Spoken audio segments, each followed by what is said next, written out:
जी अस्सलाम वालेकुम। उम्मीद है कि आप सब लोग खैरियत से होंगे। इमरान खान साहब की जानिब से जुनैद अकबर को खैबर पख्तूनख्वा में पीटीआई का सदर बनाना एक ऐसी चीज है जिसकी वजह से इस वक्त हुकूमत थोड़ी सी परेशान है। इस परेशानी की क्या वजह है वो तफसीलात आपसे शेयर करूंगा। नैब ने मलिक रियाज साहब के खिलाफ नया रेफरेंस दायर किया, उस हवाले से भी कुछ तफसीलात हैं, कुछ मजीद खबरें। कोशिश होगी कि आज के इस व्लॉग के अंदर वो भी आपसे शेयर की जाए। लेकिन सबसे पहली चीज जो मैं आपसे शेयर करना चाहता हूं वो बड़ी इंपॉर्टेंट है। ये सामने आप देख सकते हैं, हुकूमत पाकिस्तान ने, गवर्नमेंट ऑफ पाकिस्तान ने अपने ऑफिशियल ट्विटर अकाउंट से, जो पाकिस्तान के अंदर एक्स बैन है, ट्विटर बैन है, वहां से ट्वीट की हुई है। ये सामने आप देख सकते हैं। Prime minister Mohammad Shahbaz Sharif had a telephonic conversation with president of Belarus Lukashenko and congratulated him on his re election. तो हमारे वजीर आजम साहब ने जनाब बेलारूस के सदर को फोन किया है, फोन करके मुबारक दी है और मुबारक दी है उनको दोबारा इंतखाब जीतने पे। आपको पता है कि पिछले दिनों ट्रंप साहब को मुबारक दी मोदी ने। अब ट्रंप की मिस्र के जो सदर हैं उनसे भी बात हुई है, उसके ऊपर भी मैं आता हूं। लेकिन हमारे जो वजीर आजम हैं वो बेलारूस के सदर को जनाब फोन करके मुबारक दे रहे हैं। ये जो बेलारूस के सदर हैं, मैंने आपको पहले भी बताया था कि आधी दुनिया इनको पहले ही सदर नहीं मानती थी। ये सामने आप देख सकते हैं, सितंबर 2024 में बरतानवी हुकूमत की ये स्टेटमेंट है जो उनकी ऑफिशियल वेबसाइट के ऊपर अभी भी पड़ी है। Fraudulent presidential elections in Belarus. ये जनाब जो पहले इलेक्शन हुए थे पिछली दफा, उनको भी इन्होंने कहा कि ये फ्रॉड है। इसके ऊपर ये बरतानवी हुकूमत और डिफरेंट जो यूरोपीय ममालिक हैं उनकी स्टेटमेंट है। पिछले जो इलेक्शन हुए थे, ये इन इलेक्शंस की बात नहीं कर रहा, इससे पहले जो बेलारूस के सदर ने इलेक्शंस करवाए थे, माशाल्लाह 7 दफा वो जीत चुके हैं। 1994 या 96 से वो बेलारूस के सदर हैं। ये सामने आप अमेरिकन हुकूमत की स्टेटमेंट भी इस पे देख सकते हैं। और जो मौजूदा अब इलेक्शंस हुए हैं, जिनकी मुबारकबाद शहबाज शरीफ साहब दे रहे हैं, उन इलेक्शंस को रिजेक्ट किया है आलमी दुनिया ने। ये सामने आप देख सकते हैं कि पार्लियामेंट यानी यूरोपियन जो पार्लियामेंट है उसने डिनाउंस किया है कि जो इलेक्शंस हो रहे थे उनके आने से पहले ही, यानी उनके होने से पहले ही उसको डिनाउंस किया था कि जनाब ये किस किस्म का माहौल है, क्या ऐसे साफ और शफाफ इलेक्शंस होते हैं? और उसके इलेक्शंस होने के बाद भी उनको रिजेक्ट किया गया है। अब दोबारा गुज़िश्ता रोज भी मुख्तलिफ जो यूरोपीय ममालिक हैं उन्होंने एक स्टेटमेंट जारी की है। अब ये आप इस कॉन्टेक्स्ट में रखें कि एक तरफ हमारे मुल्क का वजीर आजम उसको फोन करके मुबारकबादें दे रहे हैं, ट्विटर के ऊपर पैगाम जारी कर रहे हैं, वही ट्विटर जिसको इन्होंने बैन किया हुआ है।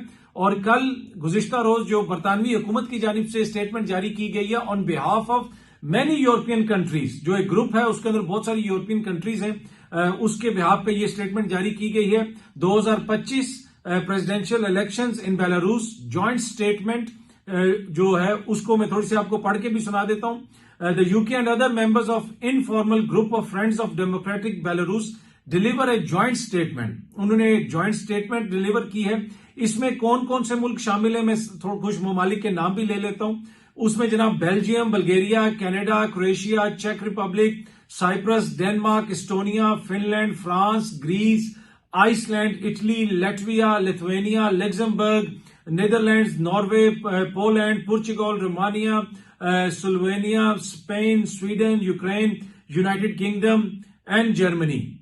यानी ये सारे ममालिक की मुश्तरका स्टेटमेंट है जो जारी की गई है। और उसके अलावा इसमें जो दीगर ममालिक शामिल हैं उनमें Albania, Andorra, Austria, Bosnia, Malta, Switzerland and North Macedonia भी शामिल है।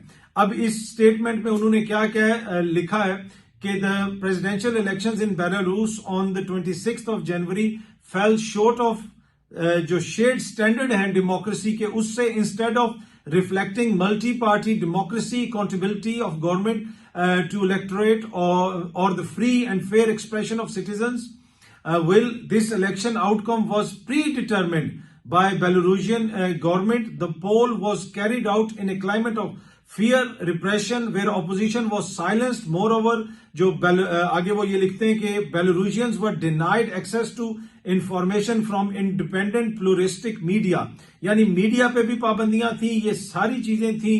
और इस माहौल के अंदर ये इलेक्शन करवाया गया। और अगेन ये एक फ्रॉडुलेंट इलेक्शन है और इस इलेक्शन को हम नहीं मानते। और तमाम ममालिक के मैंने नाम लिए हैं, इनके अलावा और भी ममालिक हैं जो नहीं मानते कि ये फ्री एंड फेयर इलेक्शन था और ये फ्रॉड इलेक्शन इसको कहते हैं। लेकिन माशाल्लाह हमारे जो वज़ीर आज़म साहब ने उनको फोन करके मुबारकबाद दी है। दूसरी जानिब जिस तरह मैंने पहले भी अर्ज किया कि मोदी साहब की बात हुई थी प्रेसिडेंट ट्रंप से, उन्होंने उसको मुबारकबाद दी और हमारे वजीर आजम ने मुकाबले में जनाब बेलारूस के सदर को मुबारकबाद दी है। और बार बार कहा जाता है कि जी बेलारूस का वफ्द यहां पे आया था, उनके सदर यहां पे आए थे और उस सदर की क्या लिजिटिमेसी है आलमी दुनिया की नजर में, वो मैंने आपके साथ शेयर कर दी। अच्छा, ये सामने आप कार्टून देख सकते हैं, आज एक अंग्रेजी अखबार में छपा है। इस कार्टून के अंदर अगर आप देखें तो स्टेट रियासत पाकिस्तान के जो 4 पिलर्स हैं उसमें जुडिशरी और मीडिया तो टूट चुका है और बीच में जो एग्जेक्टिव है वो पिलर खड़ा है और साइड पे जो पार्लियामेंट है उसके अंदर भी दरारें आ चुकी हैं, यानी वो भी काफी कमजोर हो चुका है। अब जुडिशरी के साथ जो हो रहा है, इस्लामाबाद हाई कोर्ट में जिस तरीके से जजेस को लाया जा रहा है और जिस तरीके से बरमला इस चीज का पहले ही साफी इजहार कर रहे थे, बता रहे थे कि जनाब खबरें ये आ रही हैं कि इस्लामाबाद हाई कोर्ट के जो जजेस हैं वो एग्जेक्टिव को नामंजूर हैं, उनमें से किसी को चीफ जस्टिस नहीं बनाया जाएगा, बाहर से किसी जज को लाया जाएगा और उसको चीफ जस्टिस बनाया जाएगा। और एन उसी मुताबिक जिस शख्सियत का नाम आ रहा था, जिन जज साहब का नाम आ रहा था, उनको लाहौर से लाया जा रहा है। एक जज साहब सिंध हाई कोर्ट से आ रहे हैं, एक अभी इसी जनवरी के महीने में, पिछले महीने में 2 हफ्ते पहले जिनको बलोचिस्तान हाई कोर्ट में तैनात किया गया, अब उनको ट्रांसफर करके इस्लामाबाद भेजा जा रहा है। तो उन्हीं में से एक किसी को बनाया जाएगा। जो डोगर साहब हैं उनके हवाले से खबर यह है कि उनको चीफ जस्टिस बनाया जाएगा। अब देखते हैं कि इस हवाले से क्या होता है, आगे वो बनते हैं या नहीं बनते। जो बार काउंसिल्स हैं उन्होंने इसको रिजेक्ट किया है, इसके ऊपर एहतजाज की बात भी की है, लेकिन अगर आप देखें तो ना कोई बामानी हम एहतजाजी तहरीक वकला ने चलाई है। ऑल्दो के जजेस की जानिब से हमने देखा कि रेजिस्टेंस नजर आया, चाहे वो सुप्रीम कोर्ट हो, चाहे वो हाई कोर्ट्स हो, चाहे वो लोअर जुडिशरी हो। जजेस ने कुछ ऐसे फैसले दिए, जजेस ने रेजिस्टेंस दिखाया, लेकिन वकला और बार्स जो है वो उस तरह हमें जजेस के साथ खड़े हुए नजर नहीं आए जिस तरह माजी में मिसाल मिलती है इफ्तिखार चौधरी साहब के दौर में। पर एनीवे, इसी तरह मीडिया के ऊपर भी पाबंदियां हैं। जो चीजें हैं उसके ऊपर मीडिया कहता है कि जी हम इसके खिलाफ एहतजाज भी करेंगे और प्रोटेस्ट वगैरह की एक तहरीक चलाने का भी ऐलान किया गया। लेकिन जो कुछ होता रहा उसमें भी मीडिया ने उस तरीके से, जिसे आप कहते हैं ना, अपना किरदार अदा नहीं किया। ये एक बात हो सकती है, इस पे बहस हो सकती है, जिस तरह उनको किरदार अदा करना चाहिए था। और अब एक जो पीका का कानून बना है उसके ऊपर अचानक एकदम से आके कहना कि जी हम ये नहीं होने देंगे, वो नहीं होने देंगे, ये तो असल में मामला है एक तसलसल का। ये कोई पहले मीडिया को तो नहीं टारगेट किया गया, पहले जिसको टारगेट किया गया और जिस तरीके से टारगेट किया गया वो हमारे सामने, और अब उसमें मीडिया भी निशाना बन गया। पर एनीवे, नजम सेठी साहब ने भी इस हवाले से कहा है कि इस्लामाबाद हाई कोर्ट में अखाड़ पिछाड़ जो हो रही है उस हवाले से उन्होंने फरमाया है कि ताली एक हाथ से नहीं बजती, दोनों हाथों से बजती है। जजेस ने साइड लेना शुरू कर दी थी, हमें इसमें कानून नजर नहीं आता था, इस वजह से हुकूमत और इस्टेब्लिशमेंट मिल गई कि कुछ करना पड़ेगा। तो वो ये कह रहे हैं कि जी हुकूमत को लग रहा था कि ये जजेस बायस हैं, तो इस वजह से ये सब कुछ हो रहा है। और पहले जिस तरह मैंने गुज़िश्ता रोज भी अर्ज की थी कि हुकूमती वुज़रा टीवी पे बैठ के कहते थे कि हमें खदशा है कि मंसूर अली शाह साहब चीफ जस्टिस बनेंगे तो वो इलेक्शन का ऑडिट कॉल कर देंगे, अगर ऑडिट कॉल हो गया तो हमें तो घर जाना पड़ेगा। भाई, अगर आपने धांधली नहीं की, कोई मसला नहीं है, तो फिर होता रहे ऑडिट, खुलते रहे हल्के। लेकिन जिस तरीके से आपने देखा कि जिधर जिधर कोई मसला था, कानून साजी के जरिए, धक्के के जरिए बस मामलात को तब्दील किया गया, नए एक्ट लाए गए, कानून लाए गए। जो ट्राइब्यूनल्स वाला मामला है वहां पे रिटायर्ड जज लगा दिए गए और जिस तरीके से मामला चल रहा है। और अब इस्लामाबाद हाई कोर्ट में खदशा था कि जनाब जो नया चीफ जस्टिस अगर कोई आता है, इसलिए कि अब लग रहा मुझे ऐसे है कि आमिर फारूक साहब को भेज दिया जाएगा सुप्रीम कोर्ट ऑफ पाकिस्तान में और इस्लामाबाद हाई कोर्ट से किसी नए जज को नहीं लगाया जाएगा, बल्कि जो बाहर से जज साहब आएंगे उनमें से किसी को चीफ जस्टिस लगा दिया जाएगा। वैसे जस्टिस मोहसिन अख्तर कियानी साहब जो हैं उनकी रिपोर्टेड जजमेंट्स जो डोगर साहब आ रहे हैं लाहौर हाई कोर्ट से बहुत ज्यादा हैं, डबल से भी ज्यादा हैं। पर अब ये तो फैसला जुडिशल कमीशन ने करना है और जो भी जज लगेगा आपको तो पता है फिर वो आइन और कानून के मुताबिक ही फैसले करेगा। लेकिन नजम सेठी साहब ये कह रहे हैं कि क्योंकि जजेस भी बायस हो गए थे इस वजह से हुकूमत को ये करना पड़ रहा है। अच्छा, एक छोटी सी खबर भारत से है, वो भी मैं आपके साथ शामिल करना चाहता हूं। भारत ने अपने यहां जो उनका तनख्वाहदार तबका है उसको एक बड़ा रिलीफ दिया है। जो भी शख्स 1 लाख रुपए तक सैलरी ले रहा है उसके ऊपर कोई टैक्स नहीं लगेगा, टैक्स की छूट दे दी गई है। क्या पाकिस्तान में हुकूमत ऐसी कोई छूट दे रही है अपने लोगों को? यहां पे हुकूमत वक्त क्या कर रही है लोगों के साथ वो आपको भी पता है। लेकिन इसमें एक परेशान कुन चीज है, ये जंग न्यूज की खबर है, अगर आप इसकी तफसील पढ़ें तो तफसील ये है कि भारत में नए बजट के दौरान तनख्वाहदार तबके के लिए रिलीफ 12 लाख भारतीय रुपए यानी 38 या 38 लाख 62 हजार पाकिस्तानी रुपए की सालाना आमदन अमली तौर पर इनकम टैक्स से मुस्तस्ना होगी। अब इसमें दो परेशान कुन चीजें, एक तो वहां पे जो 1 लाख रुपए तक कमा रहे हैं उनको रिलीफ मिल रहा है, यहां पे उनको कितना रिलीफ मिलता है वो मुझे आपको बताने की जरूरत नहीं। दूसरा कि भारत के अंदर जो 12 लाख है वो हमारे 38 लाख के बराबर है। ये हमारी इकोनॉमी की पोजीशन है, ये हमारी हालत है। हालांकि हम दोनों ममालिक इकट्ठे ही आजाद हुए थे, वहां पे जमहूरियत का तसलसल रहा, वहां पे आइन और उसकी हुक्मरानी, कानून की हुक्मरानी हमें नजर आई। बाकी मसाइल वहां पे बहुत सारे हैं, लेकिन कम से कम एक जमहूरी तसलसल रहा। हमने यहाँ पे किस किस्म के तजर्बे किए, क्या कुछ किया, उसका नतीजा जो है वो आज हमें नजर आ रहा है हमारी मईशत के अंदर भी। बाकी पाकिस्तान के अंदर भी जमहूरियत आपको पता है बड़ी मजबूत है। ये सामने आप खबर देख सकते हैं, वजीर दाखिला और स्पीकर कौमी असम्बली की मुलाकात, हुकूमत के साथ मुज़ाकरात में पीटीआई के रवैये पर गुफ्तगू। अब ये वजीर दाखिला हैं, ये अमेरिका का दौरा भी करते हैं, ये लोगों से मिलने भी जाते हैं, ये अब स्पीकर से भी मिलने चले गए हैं और स्पीकर से भी पूछ रहे हैं कि पीटीआई का जो रवैया है उस पर गुफ्तगू हो रही है। तो इससे आप अंदाजा लगा सकते हैं कि पाकिस्तान में जमहूरियत कितनी मजबूत है और वजीर दाखिला बेहतरीन किरदार अदा कर रहे हैं और कैबिनेट का हिस्सा है वो वजीर आजम साहब की। तो ये पाकिस्तान के अंदर भी जमहूरियत को कोई ज्यादा मसाइल नहीं है, इससे आपको अंदाजा आप ये लगा सकते हैं। बाकी जुनेद अकबर साहब से हुकूमत क्यों परेशान है उसके ऊपर भी मैं आता हूं, लेकिन उससे पहले ये सामने आप खबर देखें कि NAB files reference over Bahria Town Karachi land grab. अब नैब ने एक रेफरेंस फाइल किया है बैरियर टाउन के खिलाफ।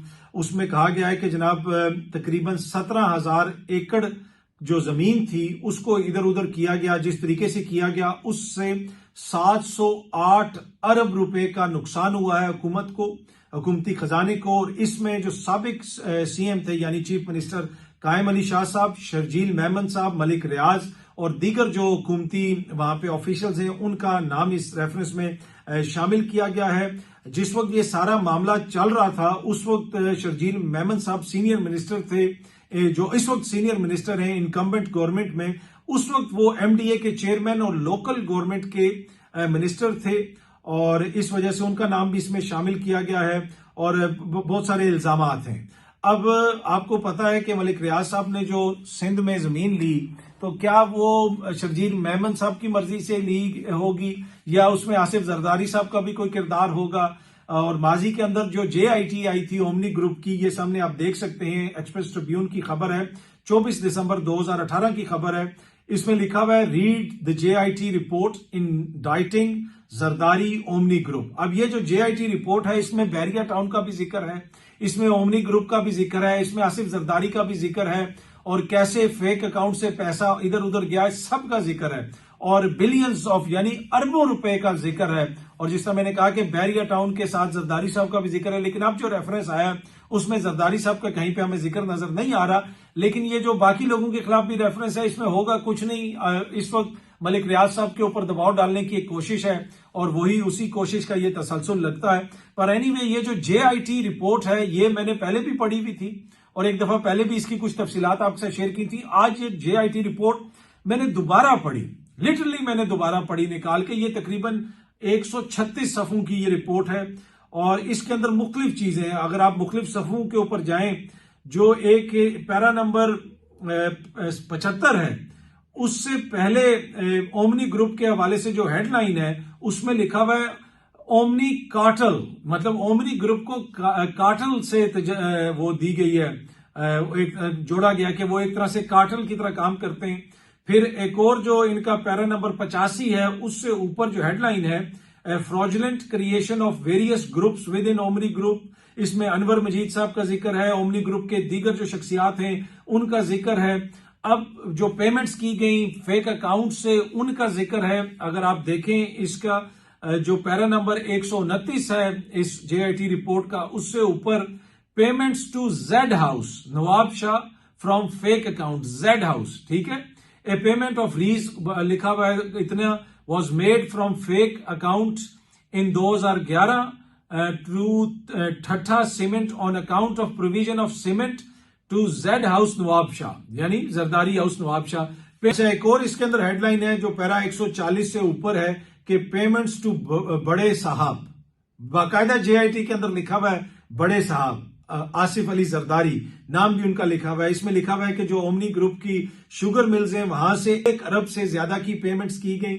इसी तरह जो जरदारी हाउस इस्लामाबाद है, जो उधर के इंचार्ज हैं इखलाक अहमद साहब, उनको भी जनाब मुख्तलिफ पेमेंट्स की गई इसी इन्हीं अकाउंट्स वगैरह से।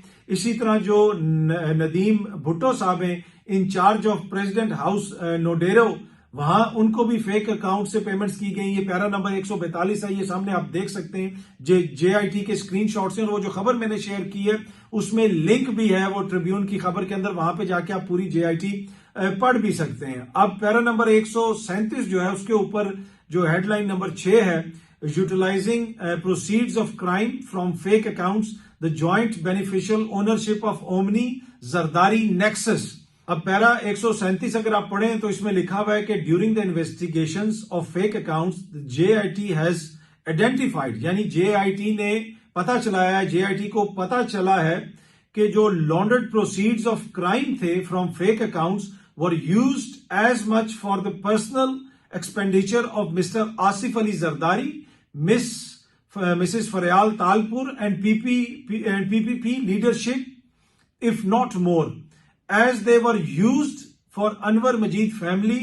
इसमें बुनियादी तौर पर वो ये कह रहे हैं कि ये जो फेक अकाउंट से पैसा था वो अनवर मजीद फैमिली के लिए भी इस्तेमाल हुआ था और उतना ही पैसा पीपीपी की लीडरशिप और जो जरदारी खानदान है उन लोगों के लिए इस्तेमाल हुआ था, अगर ज्यादा नहीं इस्तेमाल हुआ था। आगे उन्होंने एक मिसाल दी है और वो ये पैरा नंबर 138 में उसकी डिटेल भी है। इसकी जो हेडलाइन है वो हेडलाइन ये है, provisions of cement for construction of residence of Mrs Faryal Talpur from fake accounts. यानी जो फरियाल तालपुर साहिबा का घर बन रहा था उसमें जो सीमेंट खरीदा गया था वो भी जेआईटी की रिपोर्ट के मुताबिक फेक अकाउंट से खरीदा गया था।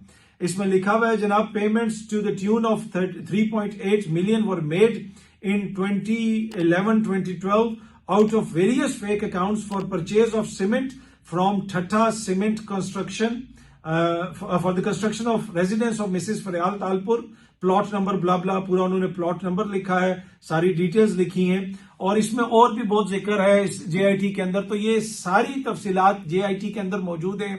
जिन अनवर मजीद साहब का जिक्र है उनको सदर जरदारी साहब ने हाल ही में हलाले इम्तियाज भी गालबन दिया है और सदर जरदारी साहब अब तमगे दे रहे हैं दुनिया भर को। और जेआईटी के अंदर बैरिया टाउन का भी जिक्र है, तमाम जो मुबैना करप्शन का जिक्र है। और अब दोबारा जनाब वो केस खुल गया है बैरिया टाउन वाला, कराची वाला, पर इतनी बड़ी पैमाने पे अगर वहां पे जमीन दी गई तो क्या उसमें आसिफ जरदारी साहब का कोई किरदार नहीं था? इस जेआईटी को दोबारा पढ़ें, ये जो ओमनी ग्रुप वाली जेआईटी है जहां पे ओमनी जरदारी नेक्सस और पेमेंट्स और बड़े साहब, मतलब इतनी ज्यादा डिटेल्स हैं कि आप हैरान रह जाते हैं।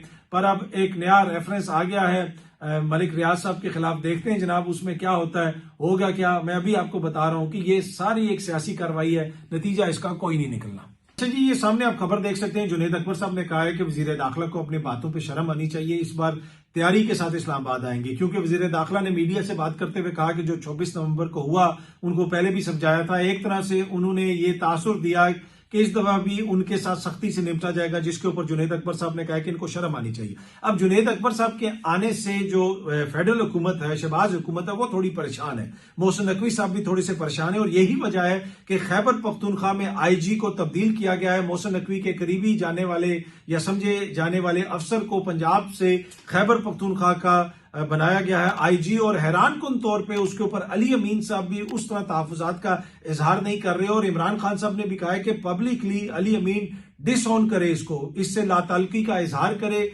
नए आने वाले आईजी को शटअप कॉल दे और ये बताए कि जनाब जो नए आने वाले आईजी हैं वो हमारी मर्जी से नहीं आए। अब हुकूमत ने वहां पे नए आईजी को क्यों तैनात किया है? क्योंकि जब से इमरान खान साहब ने जुनेद अकबर को बनाया है, अब हुकूमत को पता है कि जुनेद अकबर का किसी से कोई राब्ता नहीं, जुनेद अकबर की किसी के साथ कोई बैकडोर मुलाकातें नहीं हो रही। अली अमीन साहब का तो राब्ता था और इमरान खान साहब के कहने पे ही राब्ता था, पैगाम रसानी भी हो रही थी, इमरान खान साहब के पैगामात भी जा रहे थे, अली अमीन साहब भी मुख्तलिफ ऑफर्स लेके आ रहे थे, मुख्तलिफ डील्स लेके आ रहे थे, कभी कभी इमरान खान साहब से झड़क भी खा लेते थे, झड़के भी खाते थे, जिस किस्म की बात करते थे।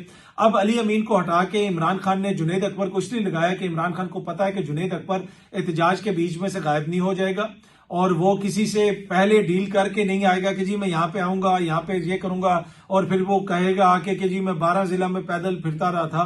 तो इसकी वजह से जनाब हुकूमत वक्त थोड़ी सी परेशान है कि जुनैद अकबर को अब किस तरह डील किया जाए। अब इनको मेन इशू ये है कि जो जुनैद अकबर ने कहा कि हम मुख्तलिफ रास्ते बंद कर देंगे, ठीक है जी, आप पंजाब हमें नहीं आने देते, इस्लामाबाद आप हमें नहीं आने देते, हमें इस्लामाबाद आने वाले रास्ते बंद कर देंगे, हम अफगानिस्तान जाने वाले रास्ते बंद कर देंगे, हम शहर रेशम बंद कर देंगे, हम मोटरवेज बंद कर देंगे, तो आप क्या कर लेंगे? अब उसके लिए फिर हुकूमत को जरूरत होगी खैबर पख्तूनख्वा की पुलिस की, और इस वजह से आईजी को वो वहां पे चेंज कर रहे हैं। लेकिन क्या वहां पे वो पुलिस उस तरह कार्रवाई कर सकेगी? अब 8 फरवरी को एहतजाज होना और पंजाब के अंदर अभी से कार्रवाइयां शुरू हो गई हैं, मुख्तलिफ लोगों की लिस्टें तैयार हो गई हैं, पुलिस मुतहरक हो गई है, आलिया हमजा मलिक को गिरफ्तार करने की कोशिश की गई। ये सारी चीजें खैबर पख्तूनख्वा के अंदर जो मर्जी आईजी हो वो इस तरह नहीं कर सकता। पंजाब के अंदर और खैबर पख्तूनख्वा के अंदर कल्चर डिफरेंट है। जुनैद अकबर के साथ जो किया गया, जुनैद अकबर को आज भी याद है।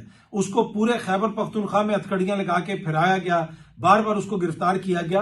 तो खैबर पख्तूनख्वा के अंदर अगर कोई ये समझता है कि वो पुलिस जो है वो सिर्फ आईजी साहब की मर्जी से पुलिस जाएगी और पुलिस लोगों के घरों में घुसेगी, लोगों के माऊ बहनों को पकड़ेगी, नहीं, ऐसा नहीं हो सकता। और इस चीज की काफी ज्यादा परेशानी है हुकूमत को, और यही वजह है कि मोहसिन नकवी साहब भी मिल रहे हैं। किससे मिल रहे हैं? स्पीकर से मिल रहे हैं, और उनकी ख्वाहिश है कि ये मुज़ाकरात का अमल शुरू हो और कोई बड़ा एहतजाज ना हो। अगर बड़ा एहतजाज हुआ जुनैद अकबर की सरबराही में तो वो डिफरेंट होगा अली अमीन साहब की सरबराही से, क्योंकि अली अमीन की जिम्मेदारियां डिफरेंट थी। अली अमीन एट द सेम टाइम जो है वो सीएम भी हैं, वो एक सूबे के सरबराह भी हैं, वो वजीर दाखिला हैं, उन्होंने एपेक्स कमेटी में भी बैठना है, वफाकी हुकूमत से भी डील करना है, वो मामला डिफरेंट है। लेकिन जब जमात की सतह पे एहतजाज होगा और जुनैद अकबर जैसा बंदा उसको लीड कर रहा होगा जिसके कहीं पे भी कोई राब्ते नहीं है, तो उससे राब्ता करना ही बड़ा मुश्किल हो जाएगा, उस तक कोई पैगाम पहुंचाना ही बड़ा मुश्किल हो जाएगा, उसको राजी करना बड़ा मुश्किल हो जाएगा। तो इस वजह से हुकूमत थोड़ी सी परेशान है, और यही वजह है कि इमरान खान साहब ने जुनैद अकबर को वो वहां पे लेके आए हैं, और जुनैद अकबर सूबे के अंदर भी ऐसे लोगों को सामने लेके आ रहे हैं जिनका हुकूमत से ज्यादा राब्ता ना हो, पर आवाम से राब्ता उनका जो है वो ग्राउंड पे हो।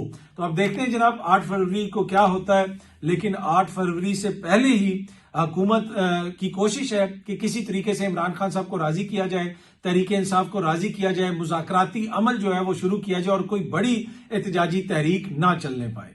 बहुत जल्दी आप सब दोस्तों से दोबारा मुलाकात होगी। Thank you very much.